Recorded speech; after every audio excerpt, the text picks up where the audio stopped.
I don't drink, I don't smoke, I don't do drugs.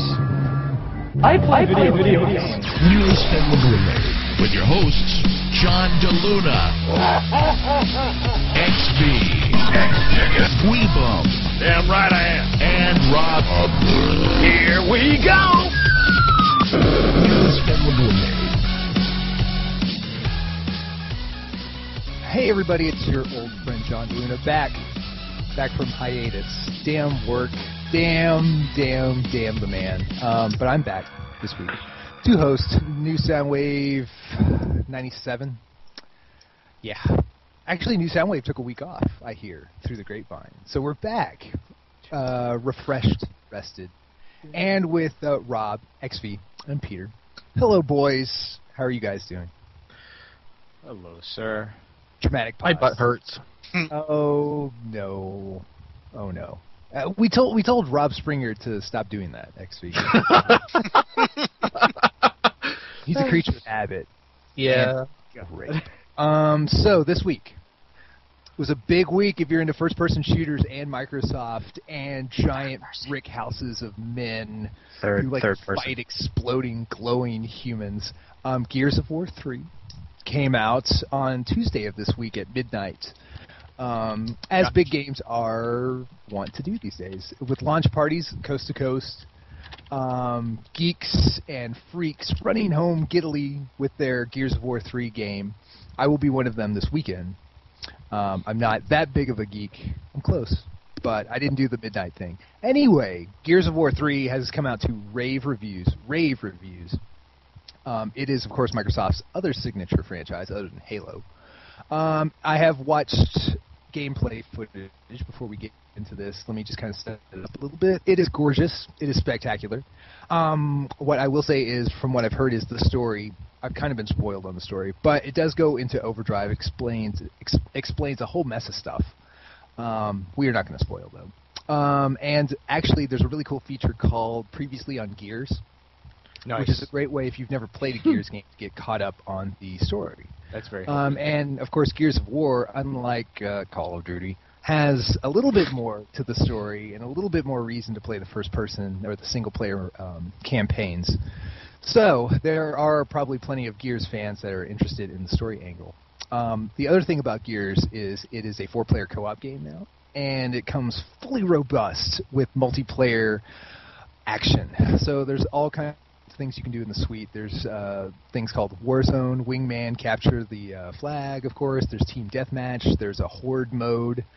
And then also kind of cashing into the zombie craze that has kind of run rampant through video games lately. There's a new enemy called the Lambent.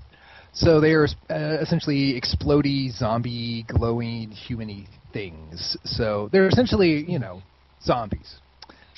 Cannon fun. Fun, they go down in like 2 shots. So it's kind of the Gears of War's answer to zombies. So guys, starting with Peter, because Peter, I know you played a fair amount of Call of Duty. Are you into Gears? Do you play Gears at all? I played the second one. I do like shooters. Third-person shooter as Gears of War is obviously a little bit more of it's a different dynamic. I'm actually kind of glad to hear that they kind of went on the story overdrive for number 3, because number 2 was kind of like, the story-wise was kind of like, okay. So I'm kind of glad about that, and I hope they somehow the game to be very repetitive. That was the big issue, and I can't say I was really psyched about Gears of War 3 because I was not excited. I was not excited at the end of Gears of War 2. So, but story-wise or like gameplay-wise, I think both. I was a little disappointed. I kind of hoped that the story was a little better. I didn't really care about the story too much. I didn't find myself engrossed in it, and I found the gameplay to be a little bizarre, a little like not bizarre, but a little repetitive, single-player-wise. So yeah, I guess that's kind of. I mean, it's sort of expected, I guess, because the thing about shooters, and Gears of War is just like this. That you do like 4 things over the course of 30 seconds over and over and over again, right? So you run, you reload, you aim, you shoot, you run, you reload. And Gears of War has actually been pretty good at making those things exciting, even if it's kind of, well, obviously manipulating you. So, when you move your character around, running, right? The camera doesn't just follow him; it jumps around, and there's like this excitement, even if you're just like trotting around. Yeah. Like when you doing run, nothing. it's like the shaky cam. That's what happens. Yeah. It's like Blair Witch Project. It's like the Yep. most exciting fast trot you've ever seen a man do. Like you're hyped for this guy to walk and run. I was really kind of into this until you compared it to Blair Witch, and then it just seemed to suck all of a sudden. It sucks less. It sucks less than that, but after a while, you kind of realize, oh, hey, they're manipulating me. It's not like running is not this exciting, or everybody be outside running right now, right? Well, maybe if you did have a camera trailing behind you like that when you were running in real life, yes, maybe it would be exciting like that. And you had a giant shotgun / chainsaw. That would be awesome. Oh Yes. yeah, the chainsaw is crazy. That would help. You like when as soon as you dive into somebody's neck, just like it changes a certain way and the blood spurts all over the camera. It's kind of amazing. Yes, so video games are good for kids, and your For development, chainsaw child games. development. Is that what you're saying, Peter? No, well, I guess Teaching children important life skills. Thank you very much. Yeah, building yeah, chainsaw like skills. before Come you on. go outside, you need a weapon of death. Hello. Yeah. There. Yeah. I actually read an interesting interview with the creator of Gears of War, and that's exactly what he said. He said, the things that you do over the course of 30 seconds over and over and over again, it's their job to make those not work, and it's their job to make them exciting. And Gears of War does that to some extent, but like Peter said, it does get a little repetitive. And the thing about it is, at its heart, especially Gears of War 3 with the 4-player co-op, at its heart, it's multiplayer. It's going to be a multiplayer game. It's probably going to be a game they hope is played competitively at a high level. Yeah. I know at the launch parties, of course, that they had in LA and New York and a couple other places in between. I mean, that's what it was. Like, that was the draw, right? It was a big, like, multiplayer fest. Yeah. So they're clearly trying to go after, like, Call of Duty in that aspect. Yeah, Gears of War 2, the Horde, which is pretty much like, Horde, is a lot of fun. Yes. It is fun. It's fun. XV Rob, do you guys dabble in this at all, or is this not your bag? It's not really geared to me. Mm-hmm. Yeah, I've never played Gears. I have to admit though, I like the idea of the previously on Gears feature. Yeah. Seems like a lot of games have been doing that kind of thing lately. Like White Knight Chronicles 2 just got released for the PS3 with a copy of the original game included. Okay. I think somebody is actually offering a free copy of Arkham Asylum along with Arkham City. So Wow. I think this is a really smart idea. That they've figured out that every game is going to be somebody's first exposure to this series. So it's smart. Yes. Yeah, if you're actually going to have an ongoing story aspect to it, yeah, you should have recap for people who didn't play the previous games. Yeah. Absolutely. Yeah, and I was going to say, these days it's just like kind of like the movie industry. Each video game is so expensive to make now, and we get so many sequels now, to be honest, that it's important to kind of string people along the narrative. You can't just, it's not like we're going to throw out, oh, it's Mega Man 5. I don't, I missed Mega Man 3. Oh my God, I can't enjoy this. Like, what's happening? Who is that guy? You can't, it's not like that anymore. It's like this fairly complicated story by the time you get to the third or sometimes the second game in the series. So yeah, you do kind of have to help people along. Gears of War 3 is actually probably the first blockbuster of the winter season. So as the temperature drops and we huddle around our giant flat screen TVs in our basement and take comfort in slaughtering, millions of alien gribbly things, we also play some other games, including Zelda 3DS, Arkham City, as we said, Saints Row the Third. There's a lot of big games coming out this winter. It's going to be a big season. It's also going to be another season of sequels. We get Ratchet and Clank All for One. 4 is the number 4 because it's the 4th game. You get it.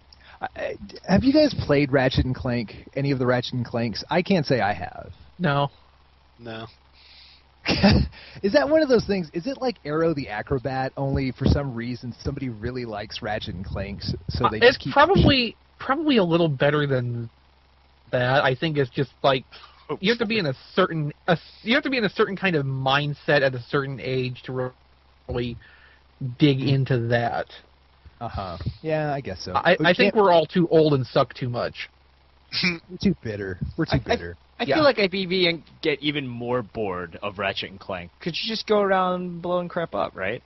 Well, Ratchet and Clank is the one with all the crazy weapons, right? Yeah, it's got goofy weapons and stuff. Diecast in the chat says it was okay. Like the past Ratchet and Clank games were okay. There's like 6 of them. Which one? Yeah. Good God. So, there are 2 giant games coming out. If you're a PS3 person, at least got Uncharted 3 to look forward to, right? And then you've got the other 10 months of disappointment. Call of Duty Modern Warfare 3 is coming out. So, hey, Modern Warfare 3 is going to be huge. Lego Harry Potter is going to be big with certain people. 2 great brands, chocolate and peanut butter. The full title is hilarious to me. It's Lego Harry Potter Years 5 through 7. Nice. So we're really exact on this. You get Mario Land 3D.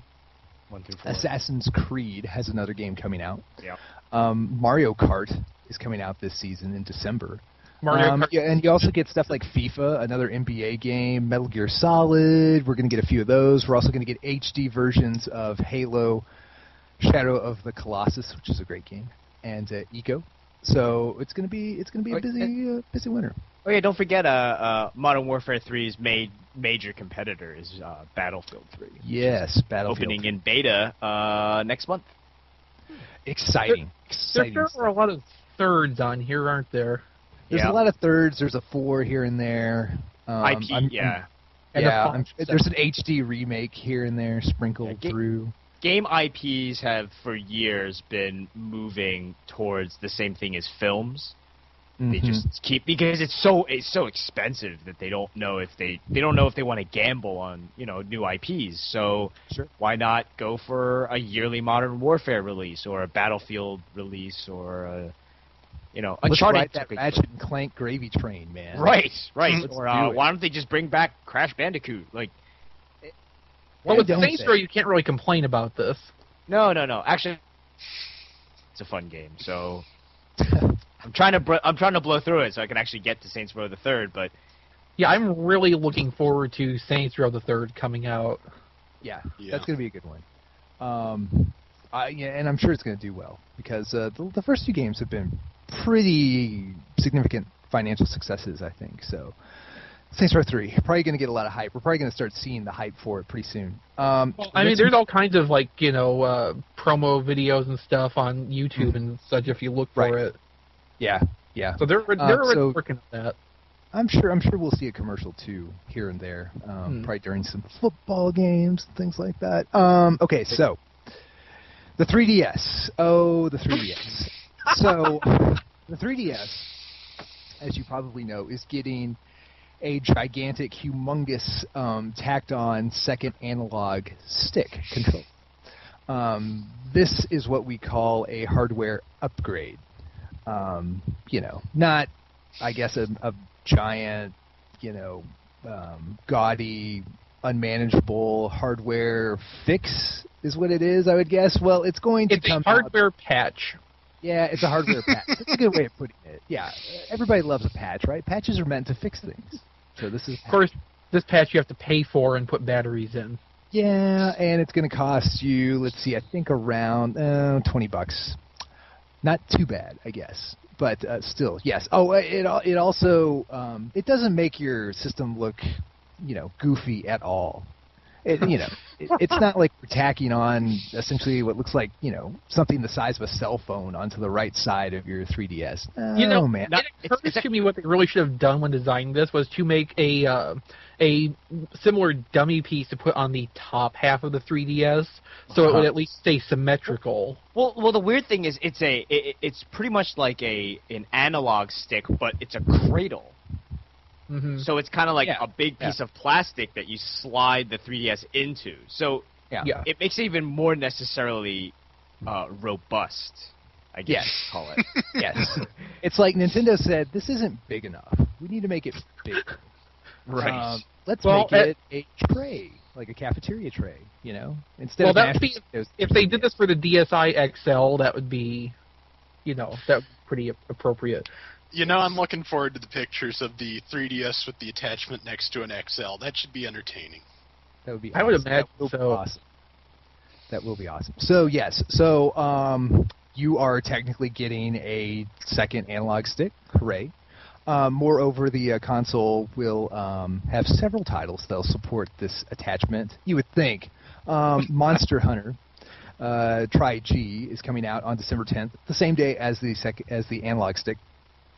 You will also get Resident Evil, Metal Gear Solid, Ace Combat, Cross Rumble, Dynasty Warriors, Kingdom Hearts. Man, I haven't said like an original title in since the show started. These are all like remakes.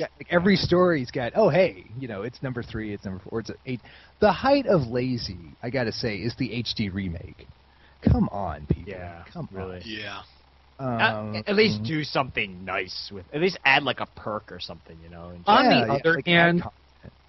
the other hand, having these established franchises have games that support this will probably help to drive along the thing's lifespan.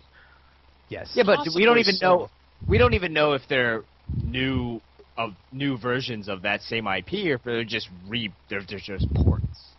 Well, some of them, Monster Hunter Tri-G is kind of an enhanced port dealie. The Kingdom Hearts game is new.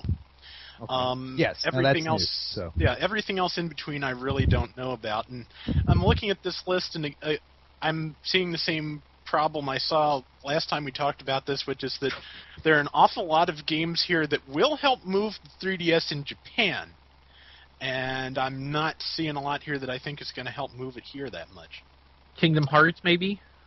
Maybe. But maybe. what was but the last this Kingdom market Hearts? Sure had. Yeah. When was the last Kingdom Hearts? Oh, that's a loaded question. The last let's be honest. When the that last matters. entirely new Kingdom Hearts was probably Kingdom Hearts 2.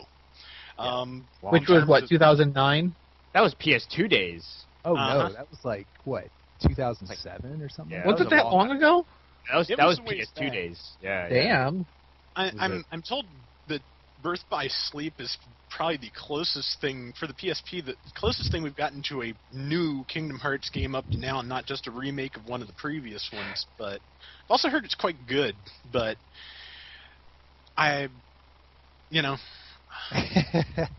having flashbacks to the mid '90s and Street Fighter 2. We're just waiting for the company to learn to count to 3. I was getting exasperated just thinking about it. Well, it's sad that when Kingdom Hearts 2 came out and everybody had played it, that was like one of the hottest properties around. And now we're just beaten down by the mention of Kingdom Hearts. We're just like, oh God, again, here we go again. It's sad. It's sad, and to think it's like, I don't know, how can you mess up the first 2 games? But they did. How could you mess up a portable PlayStation? They will on December 17th. Well, so haven't they been doing that for like 6 years already? Yeah, but this is going to be the real deal, XV. That was just a warm-up. The PSP... This is the good failure, trust me. So yeah, the PS3 on wheels, the PlayStation Vita, debuts December 17th in Japan. It has as little as 3 to 5 hours of charge. What is this? It's like the first generation Game Boy, the Atari Lynx. Oh no. Sega Nomad? It's the state-of-the-art PlayStation Vita. But it will be region free. So woo woo. So yes, if you have $390 to spare, or $325 Yeah. to spare, you can snag one. Now, in John, Japan. I have a question for you. Mm. You previously have stated in previous shows that you are interested in actually getting one. Yeah. Are you, does that is this thing still tugging at the heartstrings or what? Like, what's the That's what's the interesting. That's interesting. No. I would say, here's the deal. Like, am I interested in it? Yeah, probably just because, like, every Sony system is incredibly sexy when you look at the hardware. And, like, the Yes. potential. Like, well, Sony in general is just good at making hardware. Yeah, they're a hardware company. So Sony is really good at potential. Yeah. Yes, they are. The other thing I've been looking at with this is that proving that they learned absolutely nothing from the PSP, it also includes expensive proprietary memory cards. Yes, I think that's the most important thing we can talk about on that. Yeah. But, What do they want for the 2 GB memory card? Like $30, something like that. What? That's a steal back in like Yes. 2005. No, it wasn't. But Rob's absolutely right, because, like, you know, when you read stories about the PlayStation Vita, they read, like, the press release from the PSP.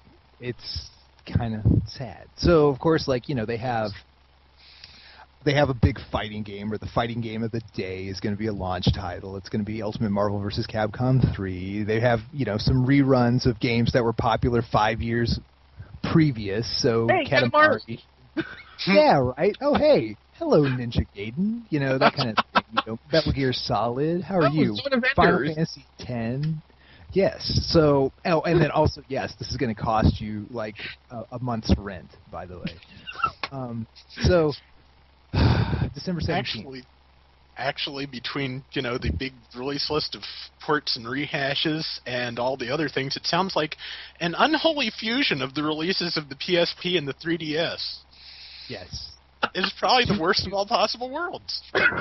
Absolutely right. If it worked then, it's going to work now. Perfect storm. It is a perfect storm. Let's see here. Let me see here. Looking through. Oh, so much good stuff. So much good stuff. Oh, here's a good one. We'll go to break on this note. Okay, so the PS3 is known for its speedy firmware updates. They are also often mandatory, so you can't do anything until you update your hardware. That's kind of annoying, but also kind of understandable, because you think those hardware updates, those firmware updates, are fixing problems. Turns out the latest one is fixing Sony's problem, because if you accept the mandatory firmware update, you also sign away your rights to join any class action lawsuits from here to eternity. Yes, so Sony, masters of PR, thought this was a good idea, and, you know, a good note, a good stamp on 2011. Guys, I take it you probably read the story by now. Like, what is your reaction to this? Is this one of those things where, like, at this point we just write off Sony as being incredibly insane and out of touch, or is this something that, you know, you think they're gonna backtrack on, or they're gonna learn their lesson at some point? I mean, what's your reaction to this story? Well, I don't know about the backtracking, but the fact that they do put a clause later down in the terms of service update saying that if you send in writing, you can opt out of the arbitration clause. I don't think that's going to really lead them to backtrack. That's just going to be how it is from then on. Anybody who knows enough to know that's there is just going to have to do that to get out of it. But for myself, I think I figured the PS3 was a write-off when they specifically updated the firmware so you couldn't put Linux on it anymore. Because, I mean, why? You know. Yeah, sure. I mean, that makes sense. I mean, you do one crazy thing, and we can only expect you're going to do 4 or 5, you know. Besides, I mean, it's Sony. This is not exactly an unexpected thing for them to do. Not to me, anyway. You would think, though, they would learn their lesson on trying to do things under the radar, you know. No. In my observation, companies that say, okay, you have to sign away as many rights as we can get from you just to deal with us, don't learn lessons. No. Yeah. No, because they signed away their right to learn lessons at some point in their own past. Probably. So sad. So sad. Okay, so when we come back, we're going to talk about game rental services, Netflix, Quickster, rise and fall of Rome we are seeing. Rome is burning in its giant red envelopes. But it also brings to mind some interesting discussion points on video games and video game rental services. So when we come back, we will dig into that and maybe have a few more quick hits in news. This is new Soundwave 97. Magnavox presents Odyssey, the electronic game of the future. Odyssey easily attaches to any brand TV, black and white or color, to create a closed-circuit electronic playground. Odyssey gives you all the exciting action of hockey and 11 other challenging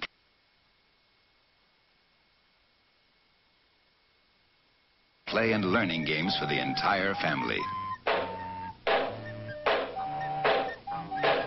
Odyssey, a new dimension for your television. Now at your Magnavox dealer. He's listed in the yellow pages.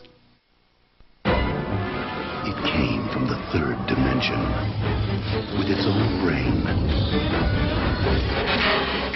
its own voice, its own legs. There's only one problem. It needs your eyes. Virtual Boy. See it now in 3D. If you're not playing on a 3DO system,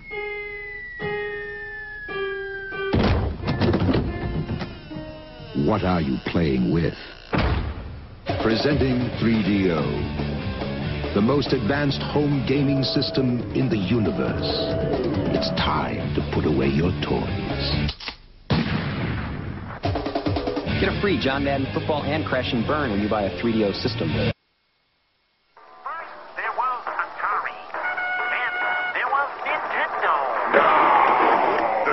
Generation video games, TurboGrafx 16 and TurboGrafx CD for live video games and 2,000 times more memory. Turbo Express portable, turbo chip compatibility, basic system $99.99. TurboGrafx 16, the next generation now. It's here, the revolutionary Neo Geo Pocket Color. With 16-bit power, linkable to the Sega Dreamcast, revolving joystick, 146-color display, 6 cool styles. The graphics will blow you away. Neo Geo Pocket, way ahead of the game.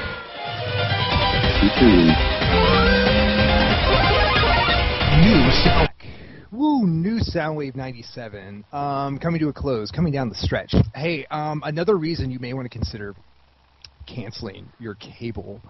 Xbox TV may be launching this fall with the capability of cable programming. So Verizon has denied that it is talking with Microsoft, but they have cryptically said, stay tuned for the future. So that's stupid. Why don't you just say, yeah, we maybe are talking to Microsoft. You don't have to be coy about it. You don't have to tell us no, we're not talking, and then put your finger up to your lip and look around and they're like, we're interested, but maybe not, but maybe yes, so. 30 bitches. Just give us the goods. So yes, soon, very soon, the Xbox may be offering cable to its subscribers, or anybody who's basically on Xbox Live. Essentially, think of it that way. Guys, if this becomes reality, would you guys seriously consider using this as your cable provider, the Xbox? Well, actually, a funny story. We can't actually get cable service where I live. Huh? They don't bring cable out this far out from the town, so we're stuck with satellite. So I couldn't even if I wanted to. But that's how much in the sticks I am. For me, we just... The thing is, like, okay, so I have Netflix, which we'll talk about in a second. Yeah. Still have cable, and there's so many ways to get television legal and not so legal on the internet these days. Don't I know it? Yes, yes. Preach it, brother. Preach it. That there really is. If you want to take the plunge, you can probably shut off your cable now and not miss too much. Well, isn't that what Peter does? Yep. Yeah. Peter, do you do that? Yep. See, I'm not brave enough. I don't have the balls to do that yet. But you do, sir. Yeah, So I think living by myself has some perks, So it's actually a progressive futurist. Yes.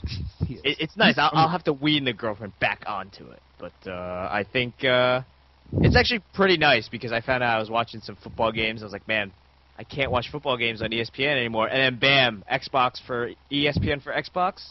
Yeah. Yeah. Got it. I was watching like split screen college football games. It was crazy. It was awesome. So you don't miss cable, or you don't want cable at all, right? You don't ever think about it. Yeah, I didn't really grow up with cable, so even till having cable since I went to college, I still didn't really know what to do with half of these channels. Plus, there was nothing really on half of these channels. Well, yeah, I was just going to say what you do with half the channels is ignore them because they might as well not be there. Because it's like Jersey Shore, or Say Yes to the Dress, or Bridezilla, or Kate plus 8, or whatever the hell those things are. Yeah. It's just extreme couponing. Yeah, extreme couponing. All the the stupid reality shows that I really couldn't care less about. So that kind of helped, if people just love to surf television they'll like it, but well, the thing about it is, there's also, frankly, and we don't know how long these will last. These may be the equivalent of Napster, but there are plenty of sites out there, you can find them, that have that stream television and recorded programming 24/7 all the time, and it's essentially free TV. And if you've got a nice enough HD TV, you can actually watch it on your real TV instead of your computer. Yes, it holds up. So I mean, there are ways. I guess at this point, it's kind of a question of really, do you want to take the plunge or not? Because it's a realistic proposition to cancel cable, cancel satellite, and just make do with what the internet can provide you, and soon the Xbox. Also, one of the options you have had for years, we've had for years, is Netflix. And that brings us to our topic. So Netflix, as you may or may not know, is undergoing the meltdown of all meltdowns. 2 weeks ago, Netflix was probably one of the most beloved companies in the country. Everybody loves Netflix. Everybody can't live without Netflix. Sure, we were a little annoyed when they started charging more for discs, but we understand discs are kind of old and expensive, and it's expensive to mail stuff. So it sucks, but we kind of got over it. And then Netflix said, you know what, we got a good idea. We are going to split that service off onto a new company called Quickster. And we are going to, just have a small thing about you having to create a new account and keep a different queue and, essentially double the work on your end.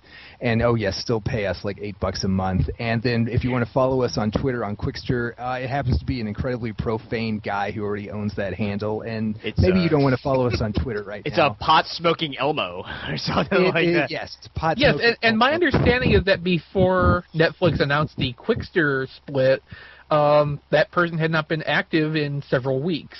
Which is funny, because he was probably getting, tweeted at left and right, and he was like, what the hell's going on? I don't sell DVDs. What are you talking about? I don't have Golden Girls season 4.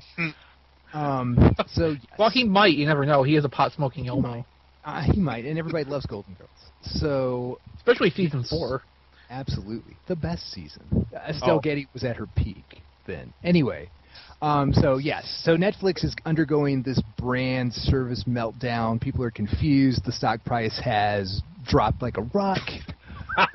They don't know who they are. Bye, baby.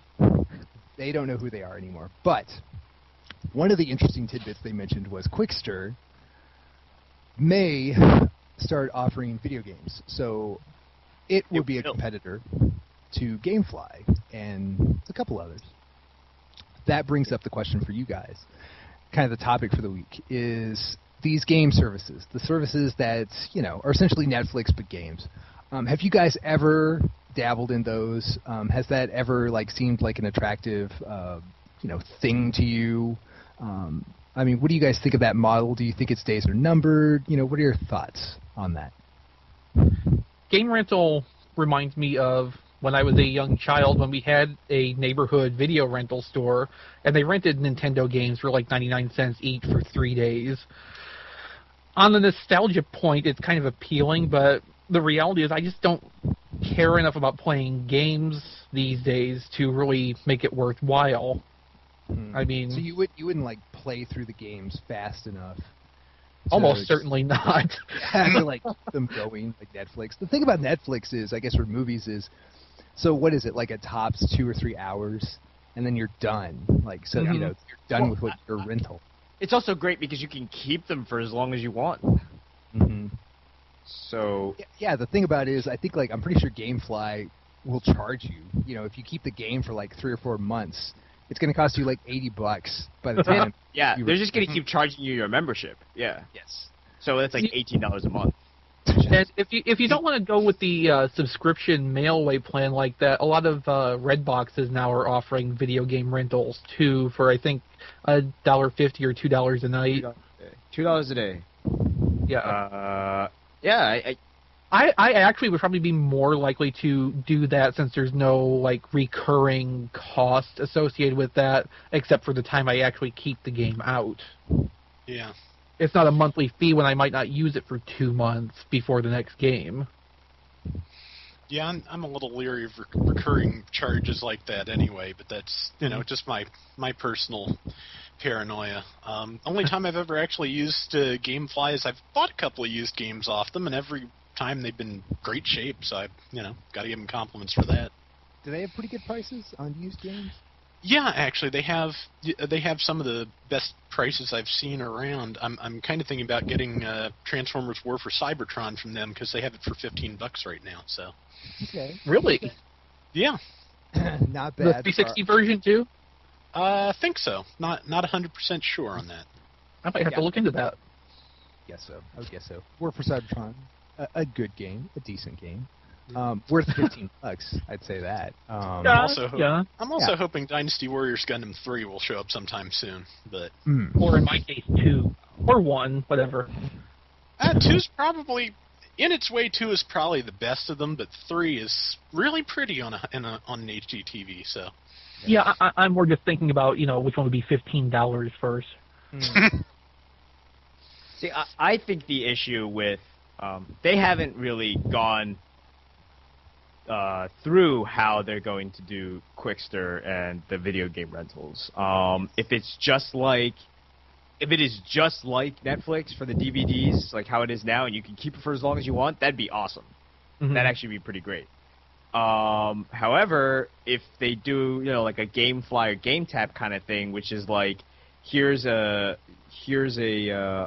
trial period for a week, and then you have to pay $18 a month after that, and it's I can't XV. I can't finish a game that fast. I just especially games now, right? Yeah, because some games have no end now. Multiplayer shooters. There's even no if you end. think, if you think about it, nowadays a lot of the games are moving on to co-op or online multiplayer, right?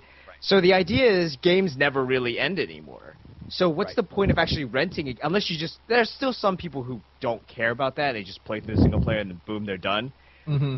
But at the same time, it's there are a lot of people who do care about that, like the Call of Duties or the Gears of War, or, those kinds of things. So, although I would tend to think in a case like that, somebody would, at least for that one title, they would put down and actually buy the game to keep. They might use the rental service to see if they're into it, but after that they would just go ahead and buy the game. Yeah, or they keep it out of the rental service so long that they would just, obtain the game. Yeah, I think that's the way to go, right? To rent it is to just say, oh, I like this game, so I'll return it and then buy it later or something like that. It'd be a game trial. It wouldn't be a game rental. It'd just be a game tester or something. I mean, that's how I've always seen the video game rental model. you rent it. If you like it that much that you would want to keep renting it, you would just go buy it at some point because you're spending more money on the rental then. True. I wonder if the fact that downloadable demos are pretty readily available now makes rentals programs less appealing than they once were. It seems like that is just another reason that it's a bad time to get into video game rentals. It seems like, we've listed like 3 or 4 good reasons why you would never like rent games at this point. To be honest, especially when you consider this. By the time you get through like all the incentives they have now for pre-ordering games, these days, you probably, in lots of cases, you'll pre-order a $60 game, you'll get $10, $15, sometimes $20 worth of stuff for pre-ordering. Then you play it for a while, and then you sell it back to any number of people or places for like $40 a few weeks later, and you're out of pocket almost nothing these days, for a big blockbuster game. So many gamers know how to play the system like that. It's there's no real reason, and it's not like video games take up a ton of space anymore. It's not like we have the giant NES cartridges. I miss those. I do miss those with the laminated plastic fancy black cases that you slip them in. Very nice. And the furniture that they sold for your NES cartridges. What? Absolutely.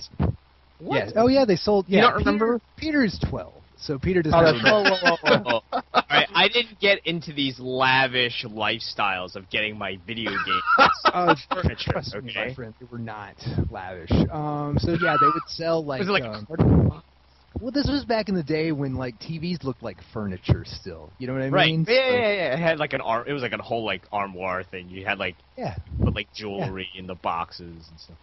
Yeah, you're like, is that a sarcophagus? No, it's my TV.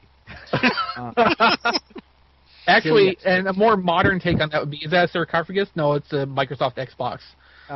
Yes. And it doesn't work.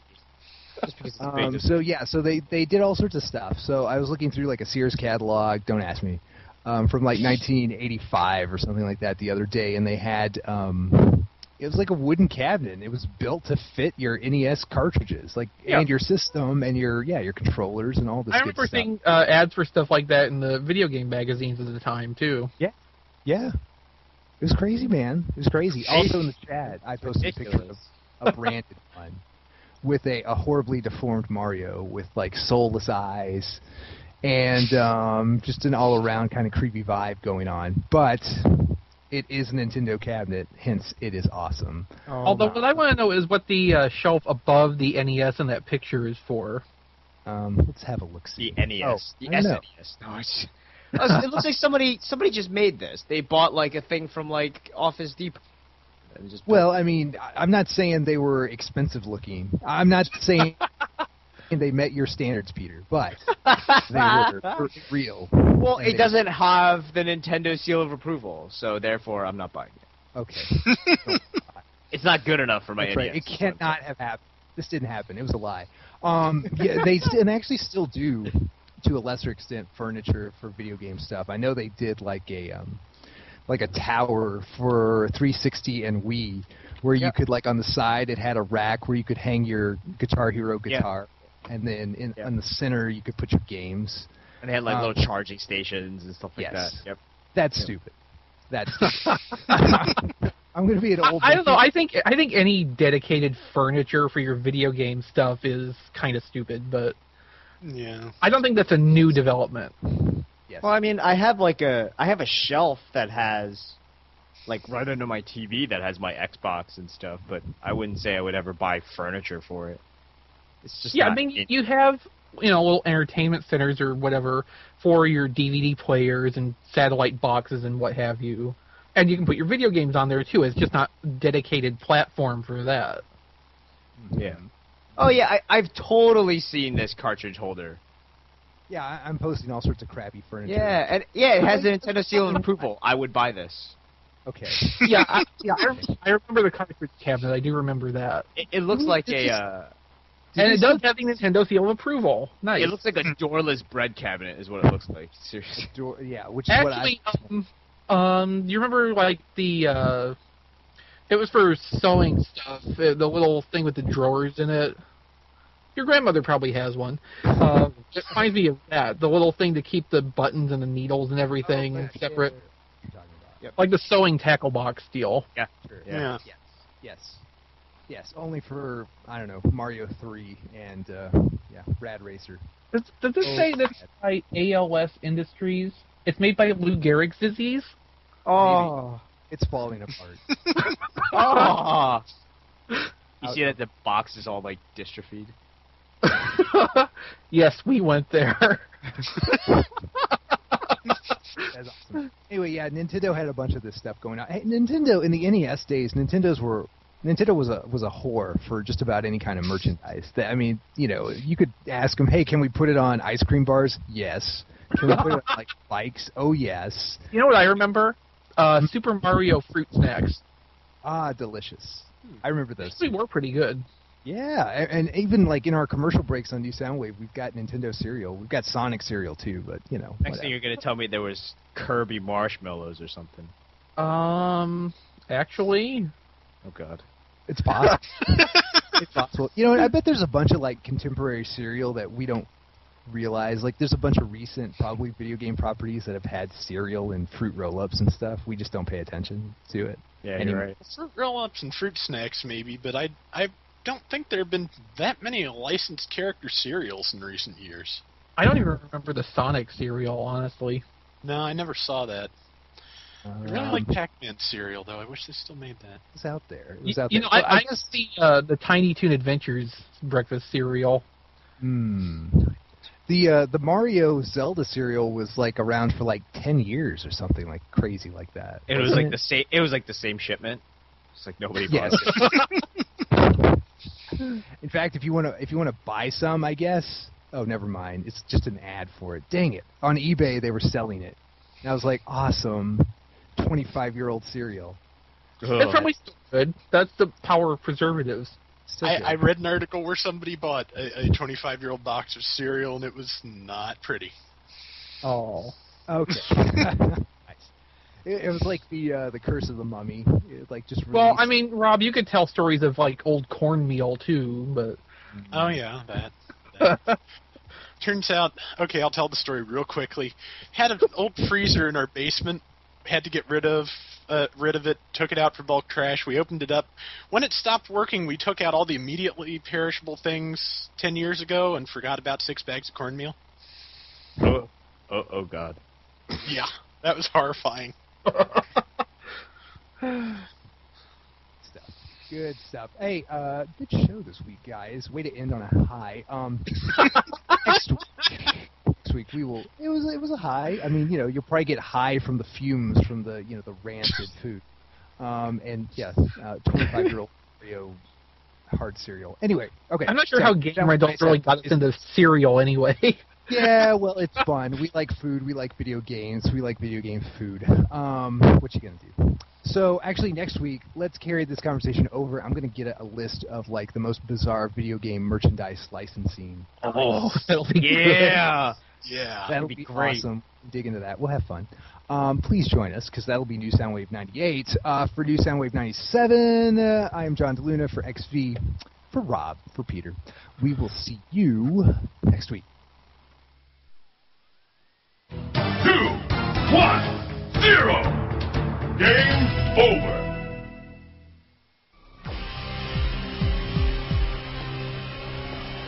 Mother, you're alive. Too bad you will die. This has been New Soundwave. Visit us at tfradio.net for show notes and to subscribe to the podcast. Follow us on Twitter at tfradio for news and updates. Check out all our videos at tfvideo.net. New Soundwave is a Radio Free Cybertron production.